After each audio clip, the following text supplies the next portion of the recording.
Skipping bulk fermentation when making sourdough bread is probably not something you should do. In this experiment video, I'm going to show you what my loaf of sourdough looked like when I skipped the first rise, and at the end, you'll see how it didn't completely ruin the loaf, but why it was severely compromised. For this experiment, I decided to make my standard loaf of sourdough bread with 300 grams of water, 100 grams of starter, 10 grams of salt, and 450 grams of bread flour. Instead of supermarket flour, I used a bag of bread flour from a mill which contained local wheat and a higher percentage of whole grain. That's why this dough looks a little bit darker than usual. My plan was to mix up my standard loaf of sourdough bread, then knead the dough to develop a strong gluten network. Normally I do a few sets of stretch and folds during the bulk fermentation, but since I was skipping the bulk fermentation this time, I decided to knead the dough by hand for about 8 minutes.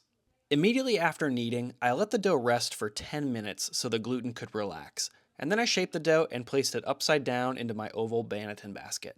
No bulk fermentation, no first rise. My idea was to let the dough do all of its fermenting during the final proof, and see how good the bread would turn out in the end. So I let the dough do a longer proof in the banneton basket until it was roughly doubled in size. This took about 5 hours for me. Even without the bulk fermentation, the dough seemed to proof up nicely in the basket, and it was puffy and light to the touch after 5 hours. At this point, I flipped the dough out onto some parchment paper, scored it with one long slash, and baked it in my covered cast iron pan for 20 minutes at 500 degrees Fahrenheit, like I normally do. 20 minutes later, the dough had sprung up and it had a decent ear, but it just looked a little bit sadder than normal.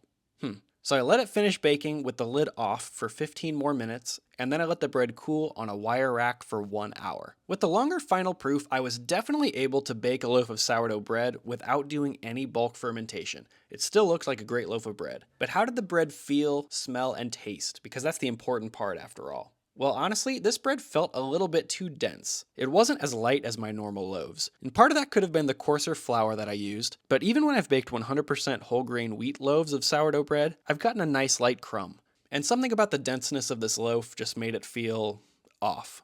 And the smell was almost non-existent. When you bake bread, especially long fermented, naturally leavened sourdough breads, there is usually a delicious bready smell emanating from the oven and the bread itself. And this loaf was giving me almost nothing, which was a real disappointment.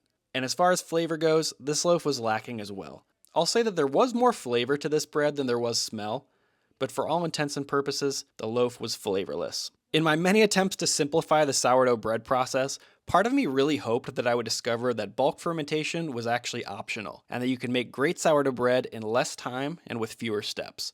But as I should have known, and very much expected, bulk fermentation seems to remain a crucial step for making wheat-based sourdough breads with amazing flavor. If you want to make a loaf of sourdough bread that is delicious and not at all sad like this one, follow my easy tutorial in this video here.